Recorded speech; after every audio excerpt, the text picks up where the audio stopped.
Okay, welcome everybody to the first covered dish dinner that I've been to as president. It looks like it turned out pretty good. We got a good crowd here. We've had a pretty good year with the Bird Club. We have a lot of new members. Our membership is growing exponentially, actually. If you look at the graph, many of you back people over there, and I hear you talking to Lena and Kyle, yeah, it's like the percentage of increase is increasing, right? The 1 year was 10%, the next year was 12%, the next year was 15%, the next year was 17%. So we're over 450 members. I started out, it was 250 members 2 years ago, so it's going pretty well. Also, we've got new members on the board. So, and whoever is a member of the board, could you please stand up? Wow. Whoa, look at this. Yeah. Thank you. Thank you for all the work that you did, except for a couple of you that didn't do anything. I'll get with you later. Okay.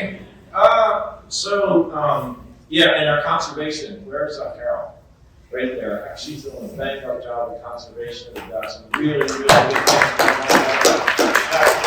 actual victories and preventing some development in open parks and stuff like that. So Carol's really doing a good job.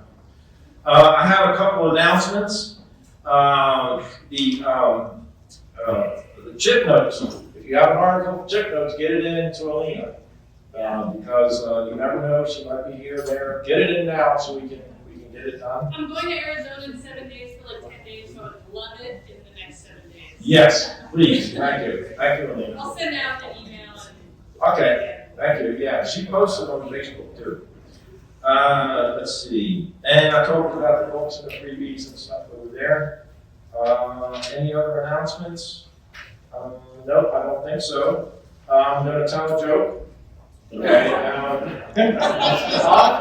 So I know some of you have heard some of my jokes before. This has been vetted by Linda, so it's clean and it's all that. Right? I have to put my glasses on because I don't remember it. All right, so there's two shrikes on a tree branch in the middle of the night. Shrike 1 goes, I'm hungry, I'm going to try to find a mouse to eat.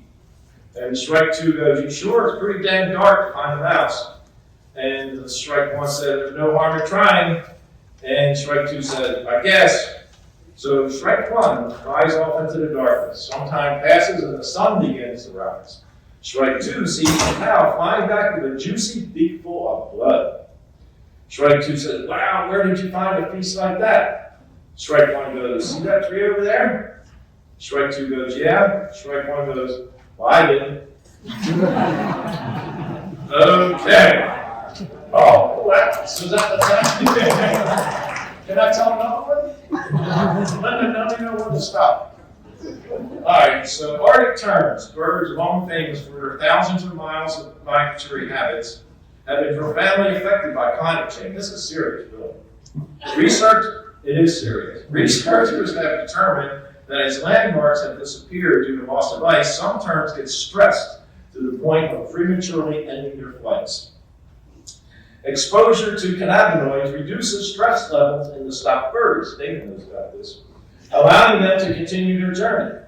A team formed to find colonies of stragglers and drop literal marijuana smoke bombs on the birds. They dropped them on there. The head of the expedition acknowledged that it was a huge undertaking, but vowed to leave no tern left unstoned. Okay. One more. Last one. Okay, I went to the backyard this morning and I saw a bird of prey eating avocado toast. It was a millennial falcon. Okay, for all you millennials out there. Okay, so now we have an honored guest here, Bonnie Borsa, president of MOS. She's going to just speak a little bit about MOS to us. I'll give you a little bit of background on Bonnie.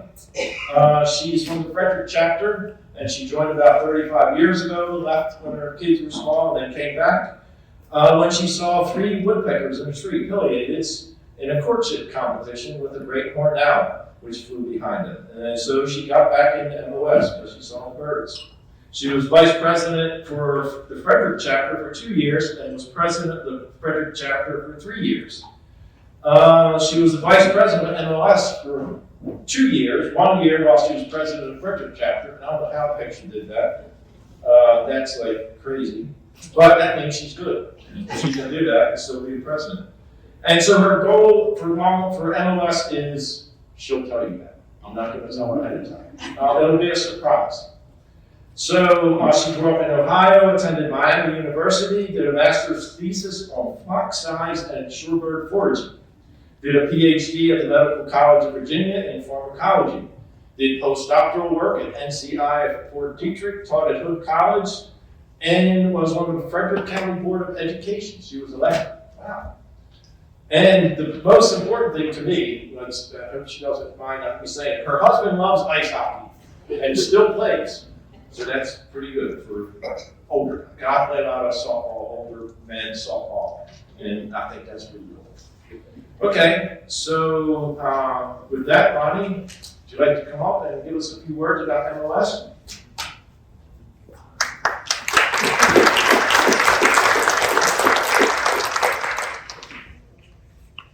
Okay. Thank you, Joe. I really appreciate the introduction. There is one thing that Joe and I just do not get along on, and that is looking through a spotting scope. If he looks through mine, he is bent double, and he looks like an L, and if I try to look through his, I need a step ladder to get on. So we just don't match when you're trying to look through a spotting scope. It really is a pleasure to be here. I think it's important that MLS members can put a face to a name. And I have a goal to go to all the chapters, either to a meeting or to a field trip, so that I can start putting names and faces together too. The heart and soul of MLS is really the chapters. MLS has some other things to offer, but really the dedication and enthusiasm of our chapters is what really makes the organization go.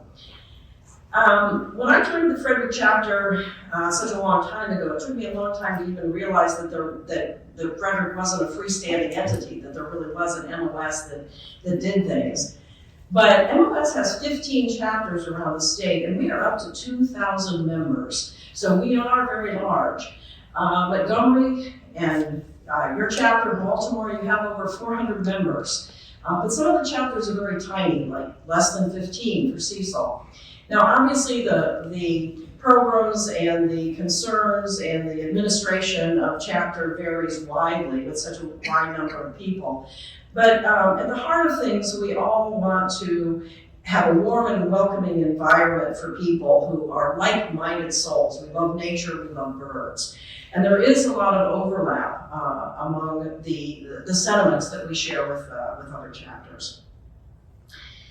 One thing I would encourage you to do tonight is to look at the MOS website and see what value added MOS has to all the many things that your Baltimore Bird Club chapter offers. There are some things that we do that really are different and that really are beneficial to birds. One of the things that let me emphasize is our breeding bird atlas. It's a 5-year program. We're in the 3rd year now, and it is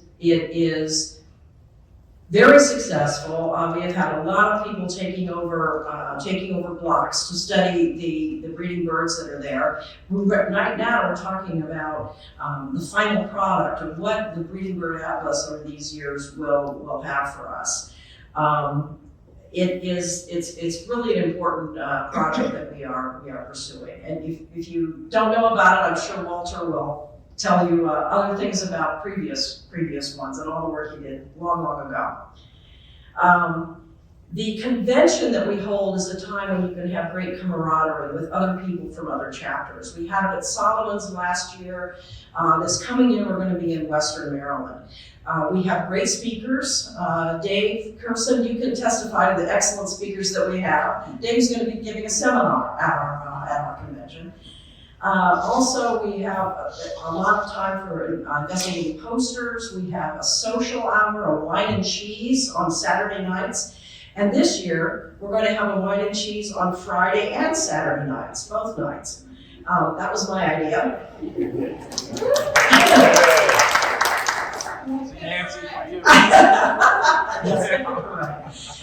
The conventions really, truly are a lot of fun.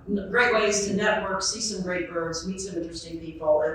They're great. Attend if you can. The sanctuaries that MOS runs are very, very important in Maryland. We have 3,000 acres. A couple of thousand are in Irish Grove, which is the crown jewel of our sanctuary program. Even our small sanctuaries, like the one we have in Frederick, Seymour Cougar, is 17 acres, and it's a buffer for environmental concerns. Even if it's not the greatest place to hike, it's 14 to 17 acres, and it's all uphill. I once went on an outing there, and someone asked me why I had so few birds, and I said because I was looking down at the ice and trying not to fall. So I didn't see any birds that might have been perched above me or flying over. YMOS, we have a youth program. We have a fantastic birders guide on the website that Marshall Watson has developed for all the different great birding places all around the state.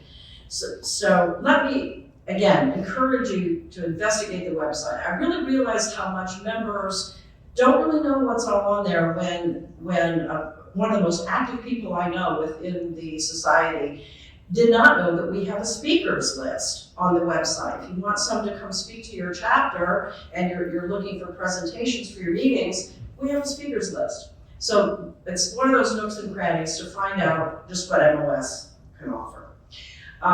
One final comment. I did bring,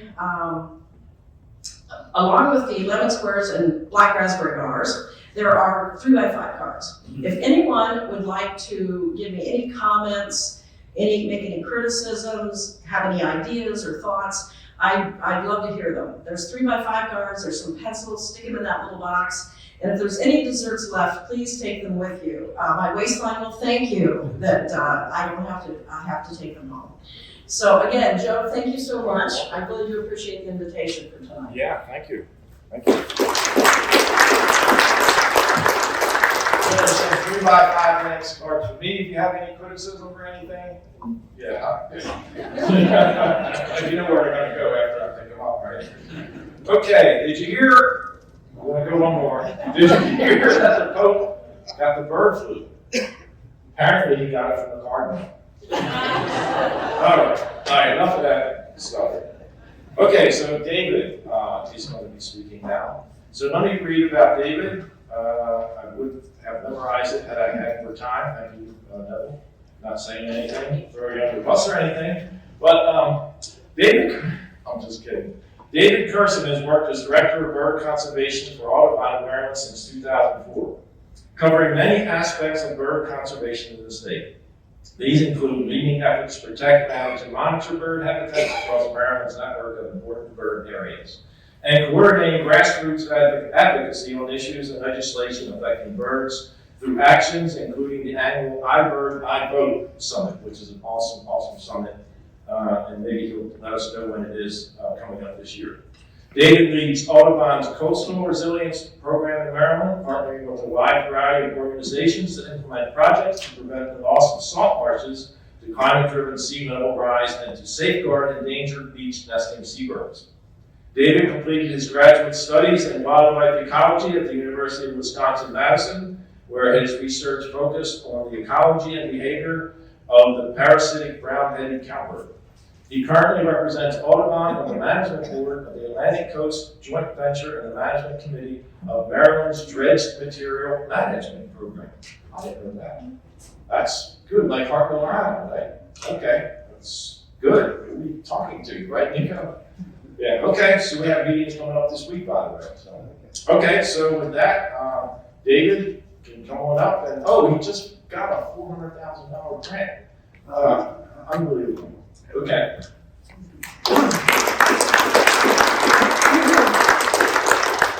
Thanks, John. Yeah, it's fantastic to be here. Going back a few years, I used to be on the board of the Baltimore Bird Club, and I would come to all the meetings and everything, and then I had kids, and then that just came to a screeching halt, and I apologize profusely. But it's really nice to be here tonight and see a lot of familiar faces and a lot of new people as well in the club. I'm really heartened to hear that the club membership is increasing so much. Before I get going on all this stuff, I'll talk about a few things that John mentioned. iBird I Vote is this year on 11th of February. And so mark your calendars, and it's back as an in-person event. And this year what we have is we're going to host it at the Chesapeake Bay Foundation building down near Annapolis. So that should be a really fantastic thing to go to. I don't organize that anymore. We have a new policy director, Jim Brown, and Jim organizes that event. In fact, we've seen some changes at Audubon in the last couple of years, which is really welcome in our region.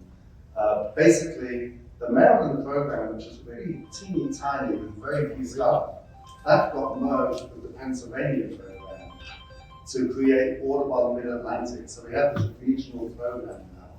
And what that did is it brought a lot of new staff together. So, and also an executive director. So I was an acting executive director for 5 years or so at Maryland, but now we have an executive director who takes care of all the admin stuff. I can just think about birds and bird conservation, it's fantastic. We have a communications manager now, we have a policy director. We have a lot of staff that we just didn't have before. So I've really come to focus on the coasts, because it's on the coasts where the birds conservation needs are the greatest. So we have, as many of you know, because some of you did the bird studies that the surveys that we did to identify important bird areas.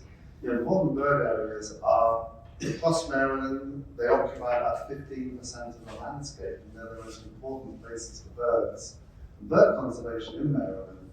But I'm not doing a lot with most of those areas at the moment. I'm focusing on these guys on the coast. So I guess with that, I'll start talking about what I'm supposed to be talking about.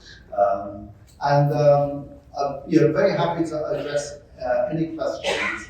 I don't know if there's a preference. I mean, you can stop me as we go along, or we can do questions afterwards. But tonight, I'm going to focus on this project we have going down in the coastal bays near Ocean City, these floating islands, which I'm going to show you, safe and endangered seabirds in Maryland coastal bays. And one thing I should say before I get going is that if anyone sees Dave Brinker of DNR, don't tell him that I had seabirds in the title, because he insists that they have to be called colonial waterbirds. We have a little bit of a disagreement about this, because he'll get all upset. So, anyway, the partners on this project are the Maryland Coastal Bays Program, which is based down near Ocean City, and the Maryland Department of Natural Resources, which of course is basically Dave Brinker for this.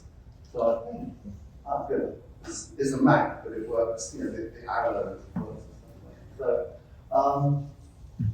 So our seabirds, or our colonial waterbirds on the coast, are very much in trouble with these days. There are 3 species which have plummeted in terms of their populations over the last 20 to 30 years.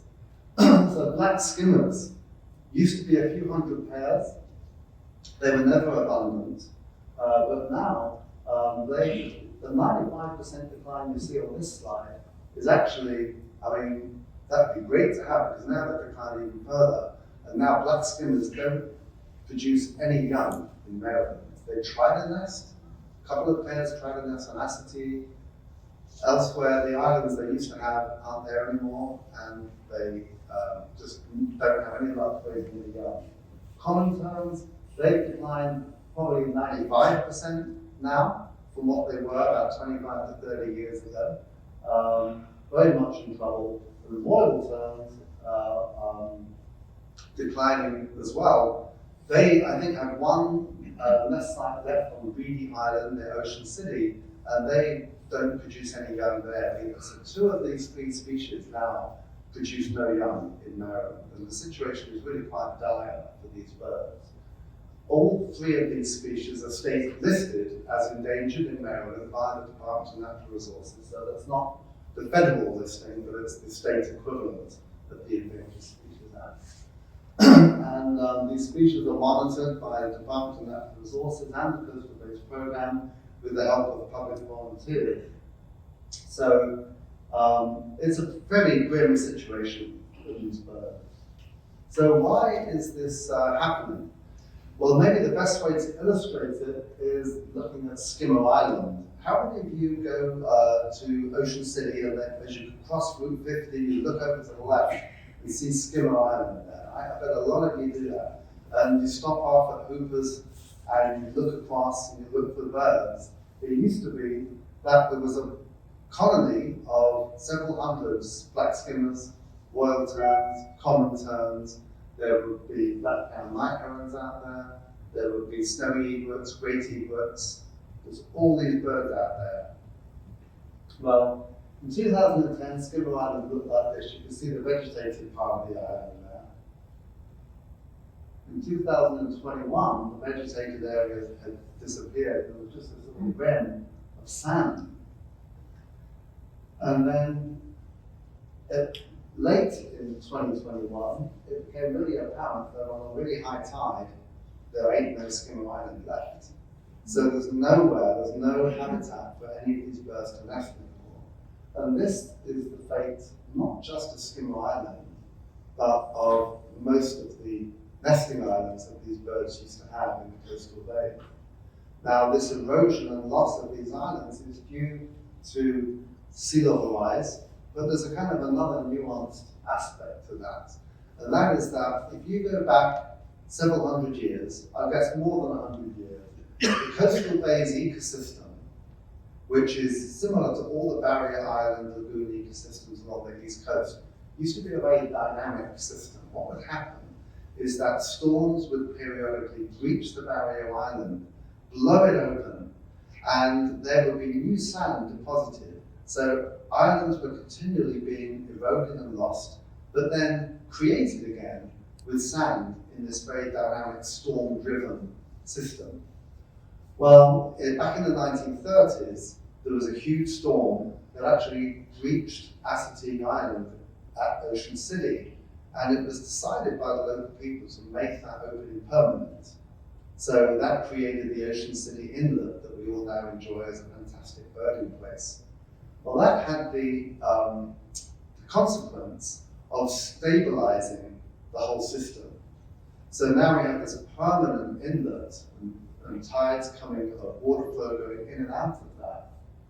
We no longer allow Assateague Island to breach naturally in storms, which means that the whole dynamic of sea level rise is creating a one-way street of erosion and loss of these islands.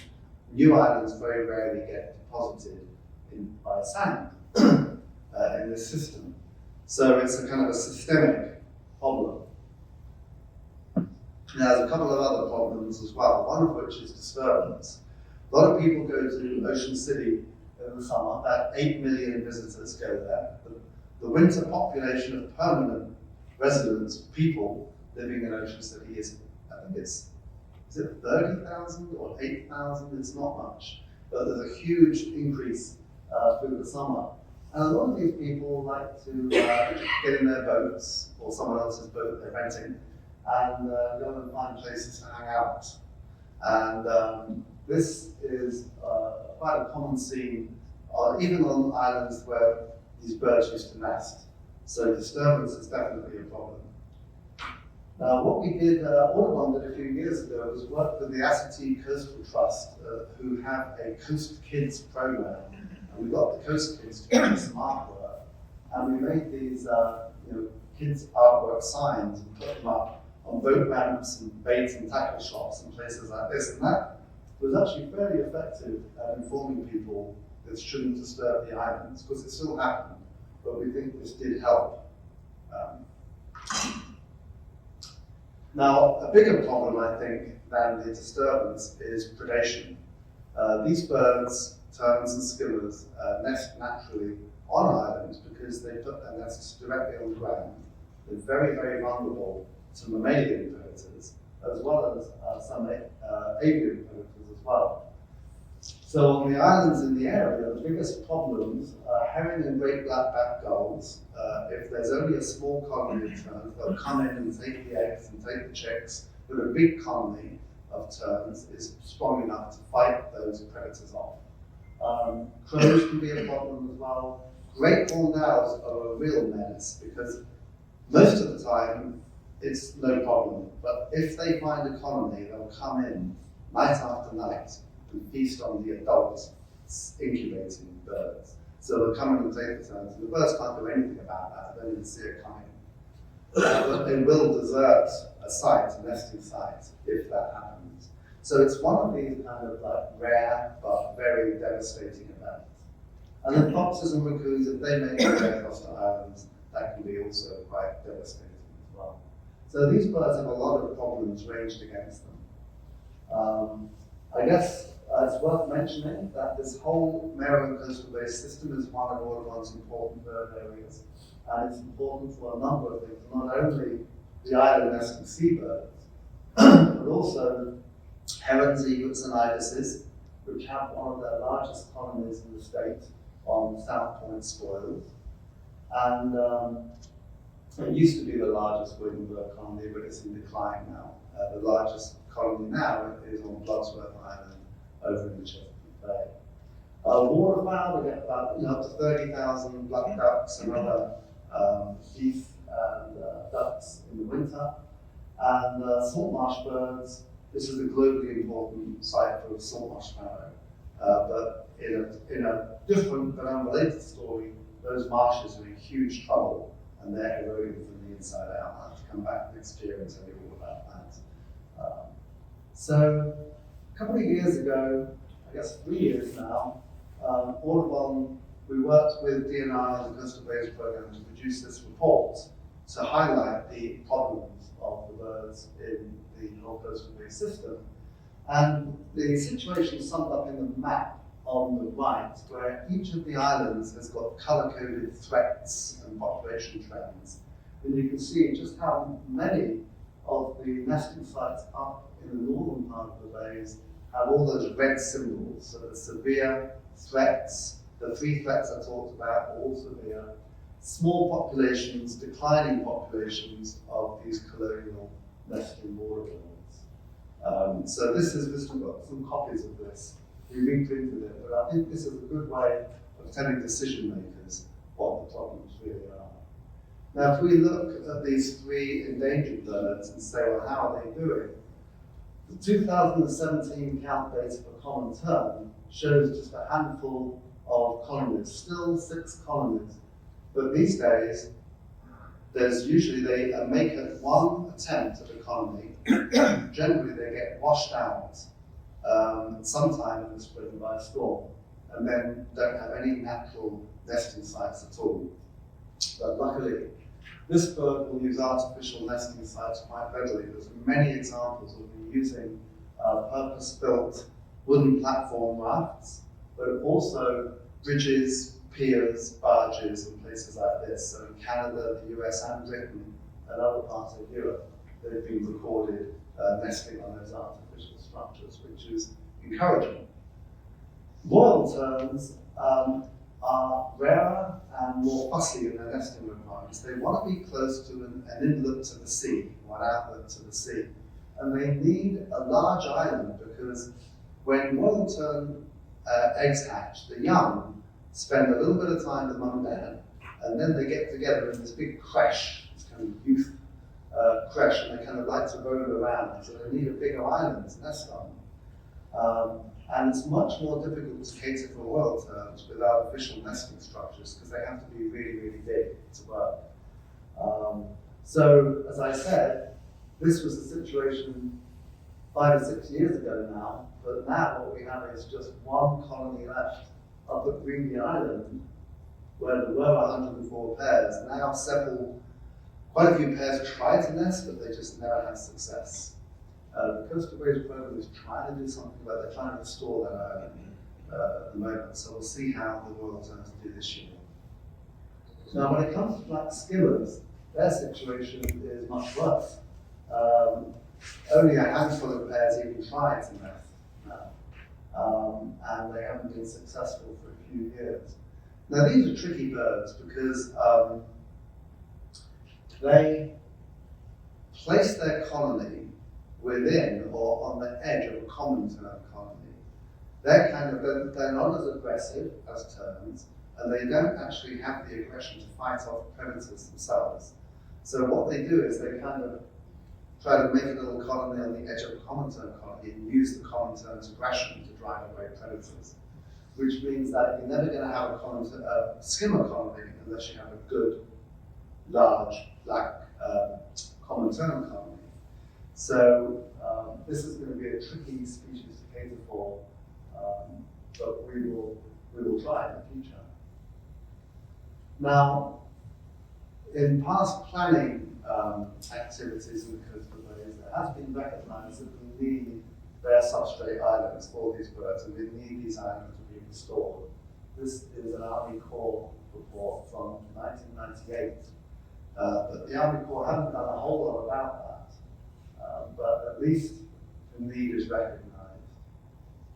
Now, a few years ago, the DNR decided that we've just got to do something, and so they came to Audubon and said, can we together create a project that would place artificial nesting structures for terns and skimmers? And we started looking into this together. We found plenty of examples where there were some successful models for this. You can see a range of these illustrated in this slide. Actually, the middle one is actually Caspian terns in the northwest, which are quite easy to draw in. There's huge colonies of Caspian terns in Oregon and Washington. They've been catered for pretty well with large rafts. So we realized, in kind of putting together a project, we realized that we needed to have two strategies really. We needed to start placing artificial structures, but we also need to develop a long-term plan to create and maintain islands using dredge materials. Now we haven't done that yet, but that's on the cards for this year. We want to start developing such a plan. So the project was 2 years ago to create Maryland's first floating nesting platform. And we needed to, we had a couple of challenges. First of all, permitting. It takes the MDE a long time to produce a permit. They're so short-staffed. I'm hoping that the new administration of Westmore will actually rectify that and hire more people at MDE.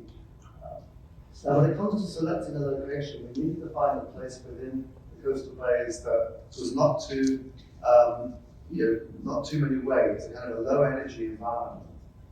We needed a place out of the public eye. We needed somewhere which was a long way from any big gull colonies, a long way from the mainland so that owls wouldn't find it quickly. And we also needed to place it in a location that the permitters at MDE wouldn't give us any grief. So we did a little GIS analysis, and we found that of South Point, near South Point spoils, is there a pointer here? I'm not sure where exactly, but anyway, you can see the little tern symbol there. Just next to that is the island of South Point spoils, where, oh, it is that? Oh, great, thanks. Yeah, so basically, oops, looks like I went forward. Okay, brilliant. So this is South Point spoils right here. This is South Point boatland. It's about 2 miles to here. We found that this area is fairly quiet water because of these shoals all around it, which break the waves as they come into this part of the gullies. Also, these green areas are where the submerged aquatic vegetation is, and also this hatched area. And NDE was very keen that we keep our floating structure away from those SAB beds. So we found a little spot right in here which satisfied these requirements. And this is where we chose to put the floating raft. Now the shipping channel, or the intercoastal waterway, comes down here, and most of the boat traffic is in this area. So very few boats go back here, just a few travels. So this was an ideal location. We did a bathymetric survey of the area. Actually, we didn't do it. We looked at bathymetric data, and we found that the ideal spot had about 4 feet of depth. So if we need to do anything with the rafts, we can actually stand up in the water and service them. And sometimes we do have to get in the water and do that. So we hired a couple of local carpenters to construct these rafts. John Collins and Todd Peterson are fantastic guys. They are really, really committed to the conservation mission of this work, and they've built these things kind of on the cheap, really.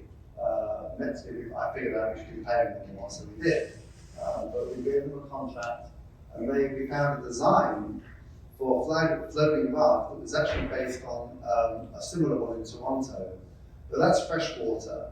So Todd and John got together with Dave Brinker, and they kind of redesigned it for a marine environment with galvanized steel hardware, because it's a sustainable environment.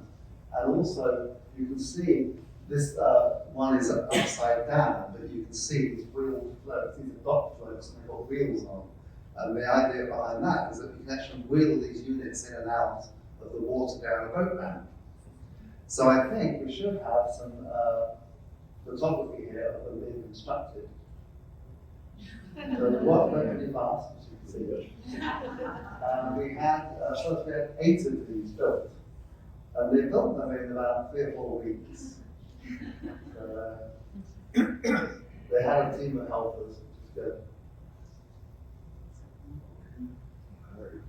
And then we got VNR, the Forest Service, to actually tow these to tow them to South Point Boat Ramp, where there's a neighbour, Tom Johnson, who lives right there, who's offered his land to store these things on before we put them in the water. So he's a kind of a citizen volunteer for our project. Now, so nearly 2 years ago, in May 2021, was the first launch, and we decided that's the day to take all these raft units out and put them together into an island. So you can see the DNR here with their rollback, lowering these into the water.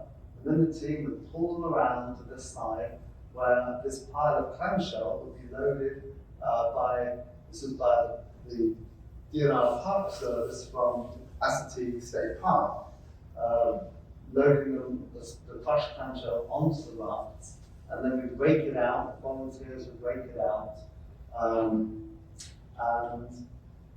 let's see. So here's some of the work. Here we are, you can see the unit being lowered into the water, and this is volunteers connecting 2 of these narrow raft units together to make a 16-foot by 16-foot unit, which is our basic unit of the island, and you see the clamshell being added. So rigged out, and then towed out, and towed these 16 by 16-foot units out to the project site. And this is Jim McCann of Maryland Department of Natural Resources. Very happy to be out in the water instead of being stuck out in Western Maryland somewhere, which is where he spends most of his time.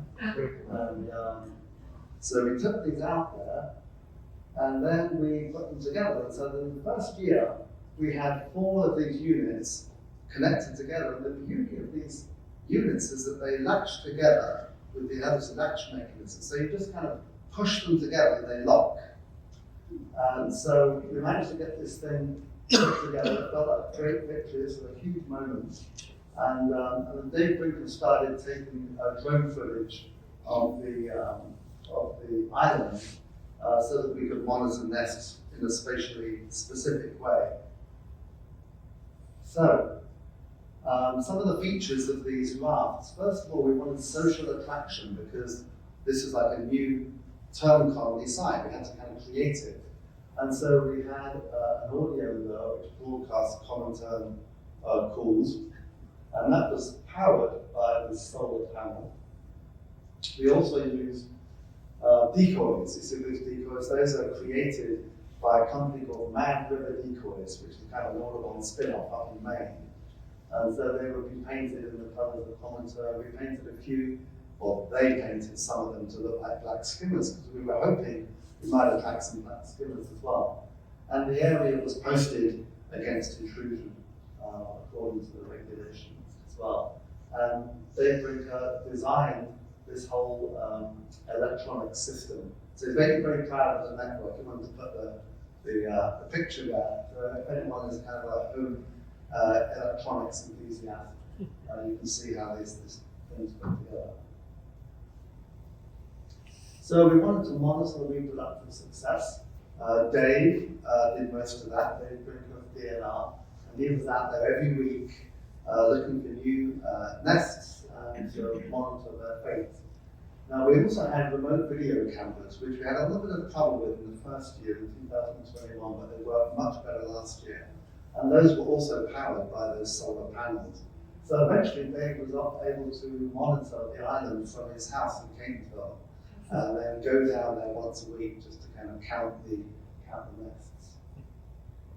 So here we have just some of the early footage where we realized that the reason that the terns weren't immediately taken to the island was they were being chased off by a pair of American oyster catchers which set up shop. And so here's a very territorial oyster catcher chasing off common terns. Get out of there! So, and they set up a nest and they actually produced a couple of young. So what are we going to do about this? Well, we didn't actually have to do anything because a pair of herring gulls came along and ate the oyster catcher's young, which was very kind of them. Alleviated this problem. Then DNR came along and took care of the herring gulls. So it's easier to kill off herring gulls than it is oyster catchers if you're a conservation organization. So eventually we did get some nests on the site. So the first egg was laid in late June, which is a bit later than usual, but it took a while for the terns to set up their colony. And the first chick came along 3 weeks later. And so here are some of the terns, captured by the remote camera, doing their courtship thing in the evening on the floating right.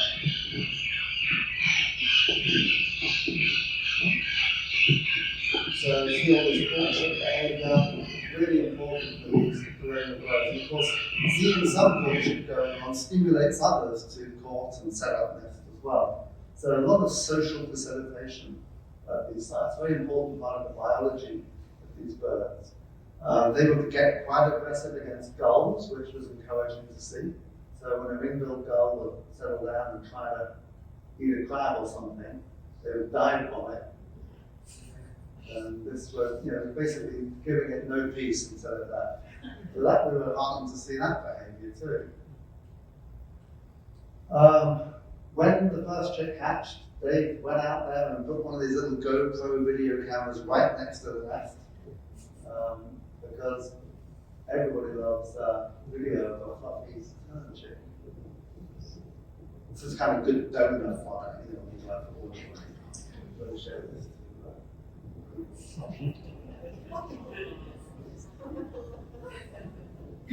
Now you'll see these. This tern is next to a chick shelter. We built simple wooden shelters for the chicks to hide under to get respite from the sun, and also to hide from any gull predators that came along. And we had local kids. It was the coast kids again who painted these structures. It doesn't really matter what they look like, but it's a nice way to involve the local kids in painting these up.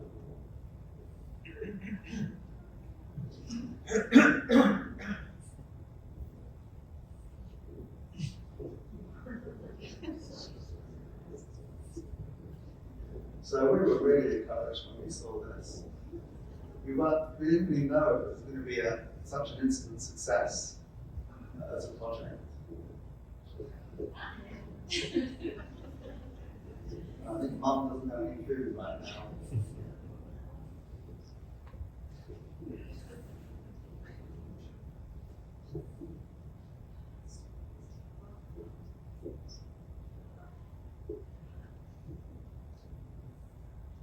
Okay.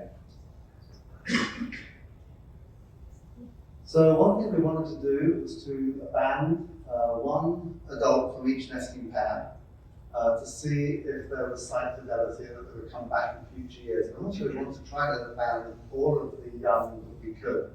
So Dave Bricker was out there a lot focusing on this, and we used these wire cage traps to catch the incubating bird. Now these birds are so devoted to their eggs when they're incubating that you can go out there, everything flushes away, place one of these cage traps there, and the bird will come straight back, and it will just go find the hole, go right in, and then get caught. Now to protect the eggs against kind of the panic of the parent when we come to get it for banding, we would actually remove the natural egg and put it in a box, especially a cushion box, replace it with a dummy egg, so that to reduce any risk of breakage. So the birds got banded. Here's Dave with a freshly banded common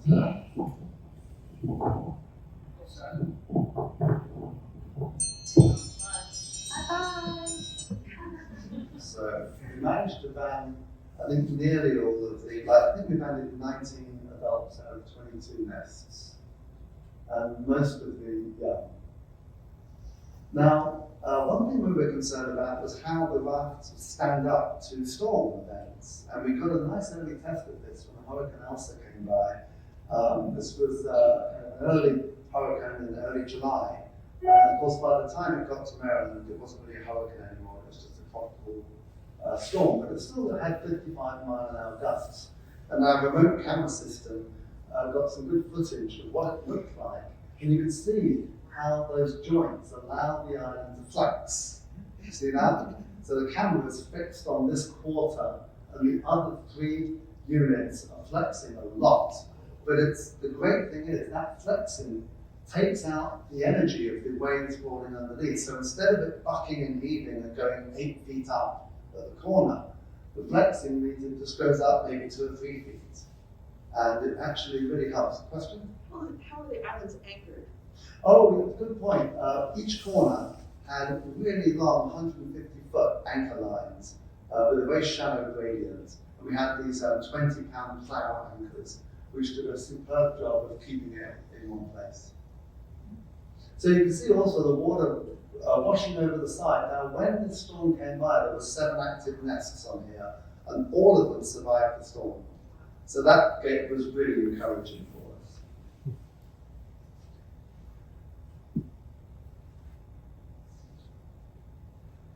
See a lot of movement there, but much less than it would be if it wasn't flexed.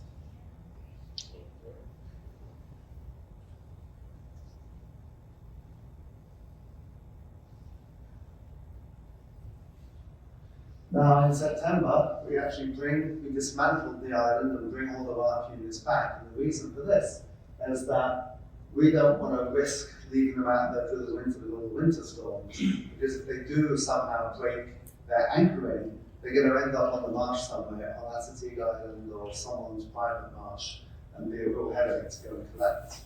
So we bring them back, and that enables us also to examine them, to clean off all the barnacles and marine life on them, which you get this really big crusty layer of barnacles and seaweed, which adds a lot to the weight. So they sit lower in the water at the end of the season. We scrape all that stuff off and then put them on Tom's front lawn, basically, and leave them over the winter. So here is a picture of it being pulled out of the water. Now the great thing is those wheels still work after your season. The barnacles just kind of crunch off on the sides and on the bottom. And also we need to have someone there with the bucket for all the little leggy fish which kind of jump off, so you want to try and save those and put them back in the water. So the summary for 2021 was that we had 23 nests, and I think 20 of those were successful, I believe, 82%. Do the math on that. Out of 42 eggs laid, we had 22 fledged, and for a first, the new colony with a late start, that's really successful. It compares favorably with other artificial site nesting terns.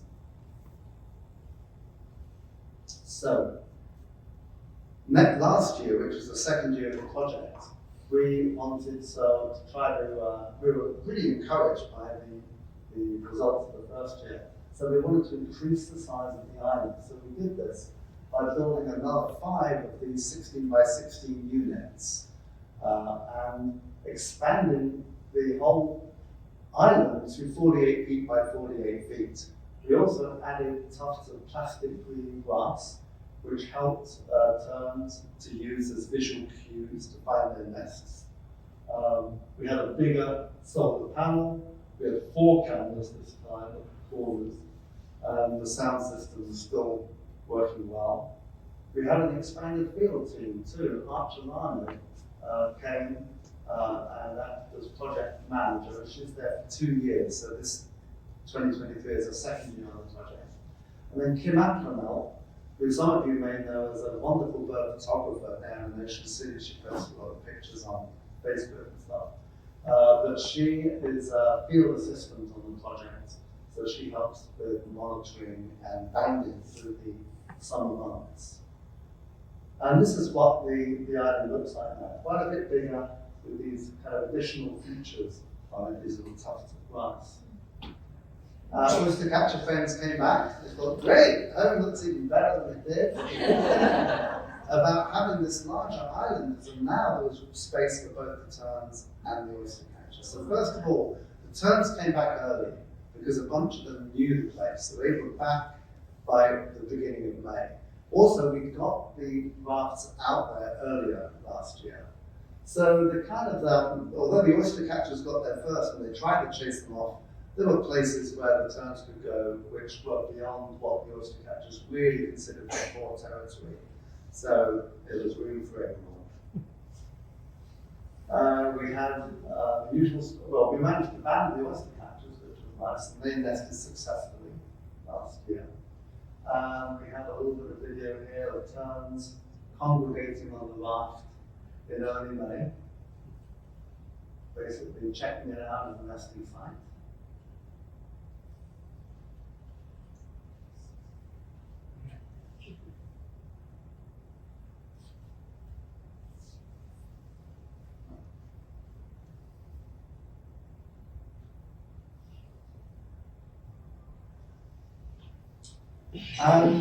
We took Governor Hogan out there in June, we took him right up to the island as we were able to see the common terns calling and flying around, and he was very impressed with the project. He liked it. Of course, he was on a bit of a victory lap.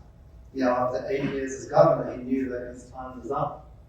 Pretty relaxed, so I guess he's generally a pretty relaxed kind of person. But he was very encouraging, so it was nice to take him out, and it gave us a bit more publicity for the projects as well. So this past year, we actually had 155 nests. So from 23 nesting attempts, way up to 155. And we had at least, I don't know if we got a final count, but at least 181 chicks. Now this is the second largest common tern colony in the state of Maryland now. And easily the biggest one in the coastal bays. So pretty much all the coastal bays terns are now on this island. Now, that shows a lot of success for our project, which is wonderful, but it also shows just how desperate these birds are. If this is the second largest tern colony, now the largest one is on Poplar Island, which is another, it's a rebuilt island, so it's an artificial site, kind of. But the story for these beach nesting and island nesting birds is a really desperate one, as illustrated by this. And you know, we were thinking about this year, it's like, oh, should we build more rafts and put them out there? And we decided not to. We said, no, the future is not to create as many of these artificial structures as we can. We really want to use these rafts as publicity and a kind of like an ambassador project to really capture people's attention. But then to tell them what we really need to do is to rebuild the natural islands that we have in the coastal bays where these terns used to nest. And to actually maintain, to rebuild them with dredge material, and then have a sound management agreement with the US Army Corps, the town of Ocean City, National Park Service and others to make sure that we actually maintain a little network of nesting sites over time, and that we fortify them so that they will withstand storms, and then add sand when we need to add sand. Because one thing I didn't have in this talk was about 5 or 6 years ago, the Army Corps did rebuild, well, they built a new island that would be called Tern Island, right behind Ocean City. And it was nice, it was about 2 acres, beautifully constructed, of sand. But there was a little problem when DNR didn't post it at the beginning, and we had an invasion of voters who set up a little party place out there. And so then they did post it, and the voters went away. But these nor'easter storms washed Tern Island away mostly the following winter. So you really need to maintain these sites. And I was just talking with the director, or the team, the project team, mostly with the Coastal Police folks, just a couple of days ago, actually, on Friday. We decided we're going to create a conservation plan to say exactly what the birds need. And then we're going to try to convene all the stakeholders, bring them together, and try to get an agreement that a certain amount of sand will be made available to maintain these islands. And also to find a way of getting permits ready so that when somebody wants to dredge their marina to keep the boat traffic going, but we can get that sand and take it out to an island. Right now, it takes so long to get a permit, we're just never ready. We hear about a dredging event that's going to happen, and it takes 9 months to get a permit, and the opportunities pass. So we need to kind of get a real plan together and get some agreements in all these stakeholders to kind of make it work. I'm not sure exactly how that's going to work out, but we have to do it for the sake of these birds. Especially black skimmers and royal terns are just going to disappear from Maryland if we don't do this. Common terns probably hang on, especially with popular island there. But these birds really need this action, and so I want to really make sure that we make this happen. And see, I think that might be, that's not quite yet. Here's a nice little volunteer picture from the spring launching of the rafts from last year. Some of my Audubon colleagues came down from Pennsylvania actually, which is really nice. Another nice aspect of having an Atlantic office now. And yeah, so if anyone's got any questions, I'll be happy to discuss. Yes, I see a question. Did you get any black skimmers to floating islands? No, we didn't. No black skimmers came along. And I was talking to Dave Draper about this, and he thinks that maybe the island is it doesn't really offer any kind of refuge spots for the skimmers, because they're not the most aggressive of birds, So he was saying that we might try configuring the rafts in future to have like a dog leg extension, and with the idea that the skimmers could then settle in that point further away from the main tern colony, because the terns are a bit aggressive against the skimmers when they first show up. So if you're a skimmer, it's kind of a delicate balance to actually establish a colony next to a tern colony. But that's a good question, thanks. Yes, Calvin. Dave Brinker is the Bay Area. He is also close to retirement. He is, yeah. And I worry about that. Yeah. What do you see in terms of backup for Dave when he retires? Yeah, that's a really, really good question. I mean, he's probably got about 5 years left, I'd say. But I don't want to speak for him or whatever, I'm just guessing. But he's a real conservation hero. He knows so much more about these birds and the places they need than anyone else in the state. And we do need to make sure that we have someone a bit like that in place. So I've been, Coastal Bays program and Audubon, we've been talking about this, that we need to get people in place, and that I'm actually in the process of hiring a coastal program manager. I interviewed someone just a couple of days ago. Now that person's going to focus on salt marsh work But I think I'm in the process of growing the team, and I would like to have, it would be really good to have someone that can focus on this work. Coastal Bay's program is doing most of the kind of hiring for this work at present, and it may well be that they get someone in to kind of be that person. Yeah, it's tricky. There's been a hiring freeze at DNR for the last few years, which has made it difficult to replace staff. But I hear you, Carol, so I'm just kind of rambling right now, that we can make sure that we have a good person in place. So, yes. So you haven't said anything about what the birds eat. Is there sort of unlimited food for them? Oh, right. Yeah, well, they eat little fish, and there's a pretty good population of small fish in the coastal bays. Yeah, sometimes they bring large fish back for their young, and the fish can't, the young can't swallow those. So, but there's the population of small fish is big enough at present. Yeah. John. Joe. Joe, sorry. Oh, you got it. So, are you looking at Heart Miller Island for developing a nesting colony? I don't think so. I mean, I don't think any tern colonies are set up there yet.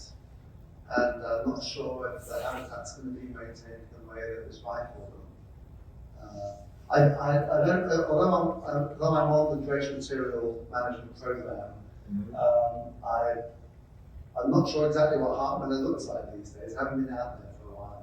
We'll take you out there. Yeah, I should probably come. So So, the point is, like, the North South has not decided what they're going to do with it. And now's the time to get in there and say, yes, we're doing this and there. yeah, I know there's a citizens advisory committee for Heart Miller Island. Yeah, that's what keep going on. Okay, great. Well, it would be a good thing to suggest. Maybe that islands could be created in the middle of the south if it's going to be maintained. I mean, are they going to maintain it as an aquatic habitat, or do they want to fill it more? They're still, they're talking about woodlands and stuff like that, but they're not doing anything. It's like now it's kind of. Yeah, it would be good to have, if there could be a little nesting islands for terns, that could be really good. Because there's a lot of these terns in eastern Baltimore, and there could be a nice site for these terns to nest. Yes. Yeah, I was just gonna ask about these terns, because I know that they nest on Poplar, and I do see them nesting on that abandoned barge thing in Masonville, and I was wondering where else that they're nesting in Maryland, and they're secure, I guess. Yeah, it's interesting. I mean, they're listed as they're threatened in Maryland. Their numbers have been holding pretty steady, I think at around 600 pairs for the last few decades. And there's only a few that nest on a fully natural sites. There's a colony on Assateague Island that is natural, but most of the leaf terns in Maryland are actually roof nesters. So schools and dollar stores is what they look like. So White Marsh, there's some schools. Right, the schools in Essex where they nest. There's the dollar store. If you go down to Cambridge, as you go through Cambridge, there's a Walmart and a dollar store as you go out the other side of Cambridge. Stop off there in late April and drive over to the dollar stores, and you'll see these terns coming and going to that place. So it's interesting, most of them are roof nesters. It would be nice to actually provide ground nesting habitat that's safe from predators for these terns. Because the management of these buildings changes over time. We can't guarantee that these buildings will remain suitable for them. John. So you're talking about the dredge material rebuilding, like Skimmer Island. Yeah. So it's impossible to keep people off those islands, even if it's posted. Yeah. So It's hard. it's hard Well, because it's not enforced. a few years ago, when we put those, no, I'm not going to do that. When we put these signs up, we actually established a network of kind of like friends in the area with big houses facing onto Skimmer Island. And we had a couple of those people who when they notice a boat going up, we call the natural resources police right away. I've done that twice. There you go, that's But, right. but it's still gonna happen. It's still going to happen, but it was enough work and enough vigilance, I think we can help it. I mean, the birds were producing young out there, even And with they some have of to the- sign, I know. and people are just. Yeah.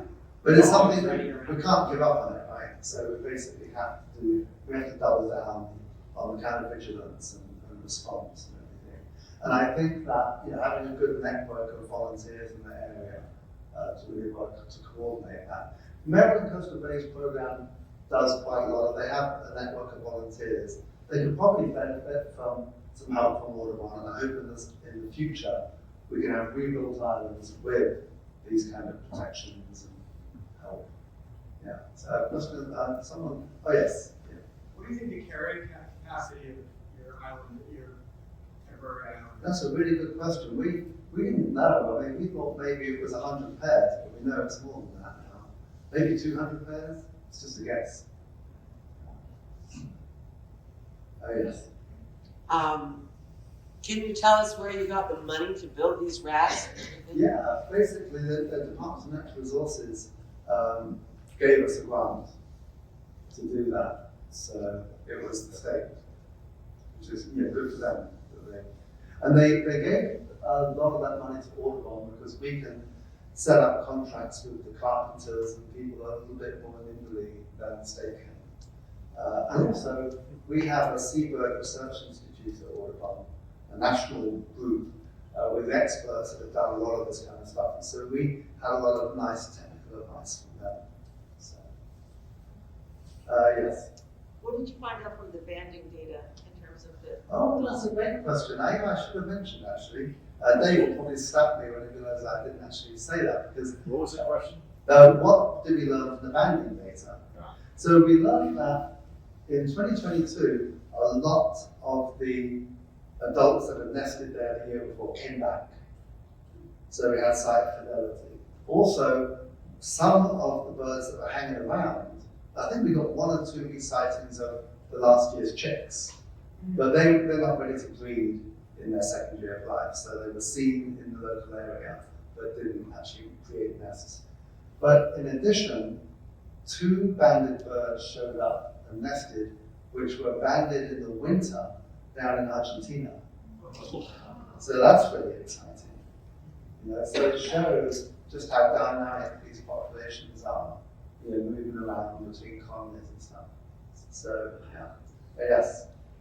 Did they do something similar in Virginia when They they were did. working on the Chesapeake Bay Bridge? Yeah, the Hampton Roads site, there was this maintenance on the bridge and they had to basically, do something to the structure which was used by not just common terns, but sandwich terns, royal terns, and black skimmers.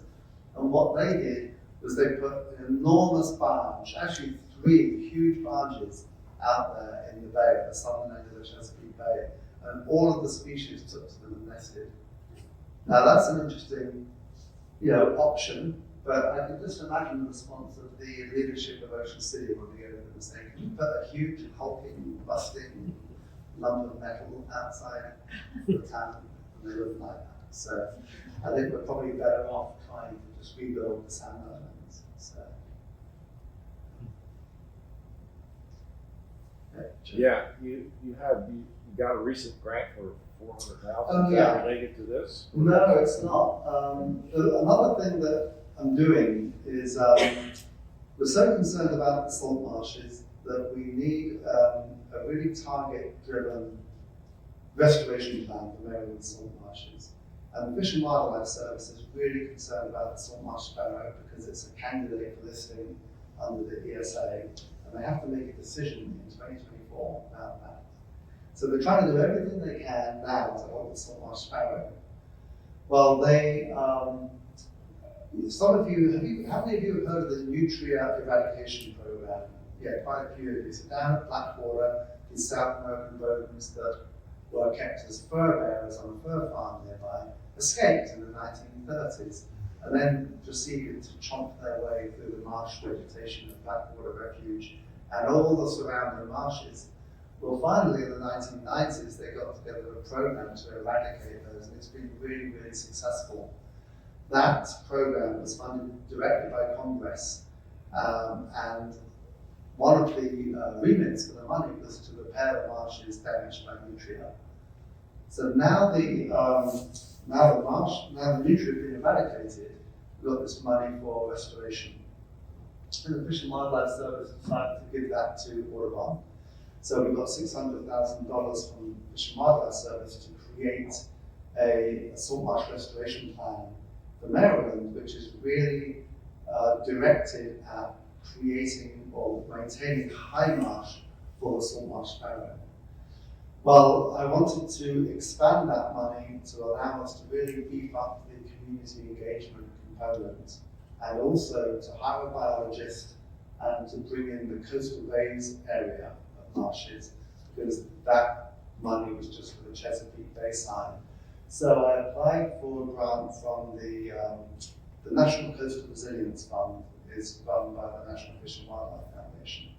And we just heard last month we got $416,000 from them. So now we have $1 million to create a restoration plan with lots of partners and then start implementing these projects. And the goal here is to actually, we've already identified the best 80,000 acres of marsh for salt marsh sparrow, but we want to narrow that down to 25,000 acres, which is target acreage required for supporting the population target of the Atlantic Coast Joint Venture for salt marsh sparrow, 6,302, apparently, what the computer said. So that's our target population size for salt marsh sparrow. So we want to maintain 25,000 acres in high marsh condition for those birds. And with this money, we're going to basically identify those acres. We're going to figure out what their condition is today, what restoration they require, and when they're likely to require it, and to actually get as far as producing a kind of a sequence pipeline of projects. And then trying to get everyone to do them, because the restoration projects that we currently have for salt marsh, just not fast enough. Audubon did one on Blackwater about 6 years ago, and we did 30 acres. Well, yippee, 30 acres, right? It cost $1 million. It's not a whole lot of area. We're doing another one now with the Army Corps of Engineers on Deal Island. That's going to be 75 acres. And it takes years to get the permits and everything. And you realize we're only going to get this done unless we really scale it up. So if we can produce a plan that identifies where do we really need to do this, maybe we can get to the point of having several projects going at any one time. And it won't be Audubon that runs all of those. There's Fish and Wildlife, there's DNR, there's Army Corps, there's other groups. But maybe we could do a few hundred acres a year. Maybe we have X thousand of acres of marsh that are currently in good condition. We just don't know. Nobody really knows. We have to go and evaluate the marshes that we have to figure out, how much do we have to restore? And of course, how, when we're battling against the cycle of sea level rise, how many more acres will get into poor condition each year that we have to top them up? What's kind of the cycle that we're looking at? One thing I will say is that Irish Grove, Joe, you mentioned Irish Grove, I think, or Bonnie. And it's probably the salt marsh in the best condition in the state of Maryland. It's a fantastic place. And I'd like to use it as a reference site, which would describe kind of the ideal condition of the salt marsh. And then we can use that to compare the results of restoration projects. So I'm going to be talking with Paul Weisbach, and I forget who is it? Jeremy Castle, yeah, he wrote some release and I need to get back to him. But I think Irish Grove can be a really important reference site, which would mean setting up an array of bird survey points and some other monitoring factors, variables that we can look at, and just every year, monitor it. 10 years ago, I walked Monkey Point Road, and did a survey, just a very informal survey, and counted 101 seaside sparrows and 49 salt marsh sparrows. And like last year I thought, I wonder how they're doing this. I did the same thing, the same way. I've got 25 salt marsh sparrows, so half as many. But they're still there in pretty good numbers, which is really encouraging. I can't remember the seaside sparrow count I got. But it tells me that this is a place, this Irish grove is a place to really, savor and nurture and look after. So I look forward to working with NOS on that. That would be great at the convention if you could mention it. I think I will. people would really be interested in hearing that when you Yeah. speak to us. Yeah, I mean, I think if you want people to really fall in love with salt marshes, the best place to take them in Maryland would be Baltimore. I think, because even in the winter it's fantastic. I mean, I joined Steve Sheffield down there for the Christmas bird count, and he had seen 2 American bitterns out there. We saw salt marsh sparrows, Nelson sparrows along the road, and then at dusk we had 9 northern harriers coming across the marsh, and they all settled down together as a communal roost out there. So it's probably, I don't know anywhere else where there's a communal harrier roost in Maryland. And I've counted 12 of them a few years ago. So it's really nice to have that too.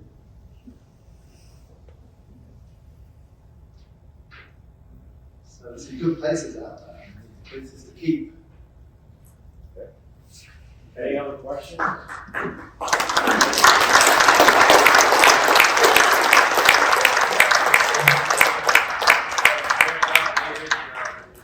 Love the work you're doing, pretty important work. Now that I don't see you at Patterson Park birding, because you're busy doing other stuff.